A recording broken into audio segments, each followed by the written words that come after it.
10h26, Manhã Bandeirantes de volta, e nós vamos falar agora sobre a abertura de um processo administrativo contra a Enel. Isso foi anunciado pelo ministro de Minas e Energia, ou seja, o governo federal.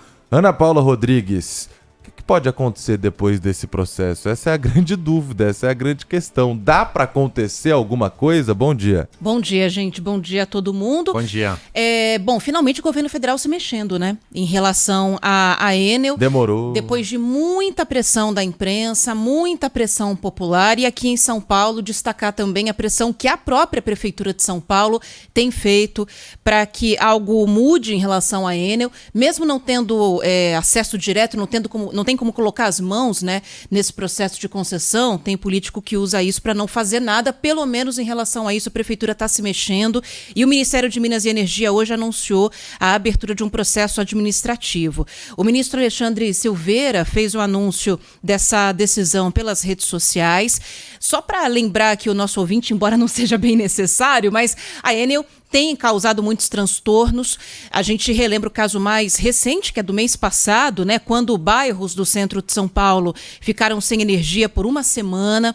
No ano passado, teve aquele apagão em novembro, depois de um vendaval, um temporal em São Paulo, em que mais de 2 milhões de pessoas ficaram por dias também sem acesso à energia. Agora, o que o Ministério de Minas e Energia está dizendo é que a Enel não pagou nem as multas, né, que recebeu da ANEEL pelas falhas na prestação de serviço. Juntando as multas que foram aplicadas desde o ano passado até o começo agora, de 2024, está passando de 300 milhões de reais em multas, valores que até agora não foram pagos. A Enel, portanto, a partir de agora tem 20 dias para responder a esses novos questionamentos.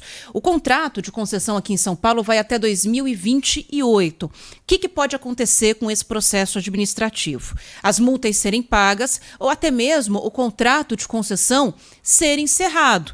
E aí, o governo federal tem a opção de fazer uma nova licitação ou reestatizar o serviço de energia em São Paulo. Então, a gente procurou a Enel, né? Eu pedi aqui um posicionamento da Enel em relação a esse anúncio do Ministério de Minas e Energia. Não recebi nenhum retorno por enquanto, mas agora esse processo vai correr por parte da ANEEL, que é a agência reguladora de energia. Quem tem a responsabilidade por esses contratos é subordinada ao Ministério de Minas e Energia, que determinou um processo disciplinar. Não deveria ser subordinada, porque as agências reguladoras foram feitas exatamente para ter essa independência, para poder punir ou não e regular as empresas que prestam serviço sem influência política. Mas a Ana tem razão. Na prática é subordinado e, pior, sujeito a loteamento político. Agora mesmo, eu dizia na abertura, nós vamos ter 14 vagas abertas nas agências reguladoras e os políticos no Congresso Nacional estão todos excitados com a possibilidade de indicar ali membros dessas agências conselheiras, porque eles têm poder nos contratos de concessão. Agora vamos ver se o Ministério das Minas e Energia consegue fazer a ANEEL tomar alguma providência mesmo. As multas já foram aplicadas, né? Precisa ver se foram pagas e precisa ver se o mundo político não vai barrar em alguma atitude mais dura. Tomara. Então, esse é um dos principais problemas. As multas não foram pagas, né? A própria Enel vai entrando com recurso, vai deixando os prazos passarem e esses pagamentos não foram feitos, né? Um dos pontos que o Ministério de Minas e Energia tem citado como indisciplina, como descumprimento dos acordos previstos em contrato. E é a mesma coisa que acontece com a Sabesp aqui em São Paulo. A prefeitura, por causa dos buracos abertos, multa vai se acumulando, mas ninguém paga.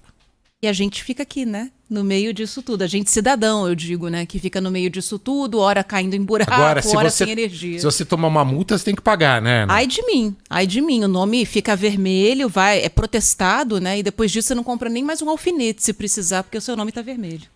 E multa de menos de R$100, né? A gente está falando aqui de uma multa, na verdade, algumas multas que somam mais de 300 milhões de reais. É um valor, assim, assustador até. E nada acontece. A gente sempre fala disso aqui, né? Essas multas das empresas aqui em São Paulo, no Brasil inteiro, não são pagas, né? Quase nunca. Primeiro, destrói a credibilidade dessas agências, o que é ruim, porque elas são institutos que poderão efetivamente ajudar a gente a manter de forma qualificada a execução dos contratos de concessão. E segundo, acaba comprometendo de uma forma geral, de maneira injusta, as concessões. Não necessariamente as concessões são ótimas, não necessariamente as concessões são péssimas. As concessões precisam ser fiscalizadas por essas agências. Quando as agências perdem a credibilidade, aí fica complicado. Exatamente. Abre precedente também, né? Você falava em jurisprudência, imagina, uma outra empresa que venceu uma licitação tem a concessão. Ela olha para isso, para essa questão, e fala, não preciso, né? Porque se eu tomar multa eu não vou pagar mesmo, por que eu vou prestar um serviço 100% adequado, um bom serviço, sendo que olha a Enel lá em São Paulo, tá fazendo um monte de coisa errada e não paga a multa quando ela chega. E também não tem o contrato rescindido. E também não sofre nenhum outro tipo de punição. Não acontece absolutamente nada. Obrigado, Ana Paula Rodrigues. Ana. Valeu, gente. Rádio Bandeirantes. Fechada com você. Fechada com a verdade.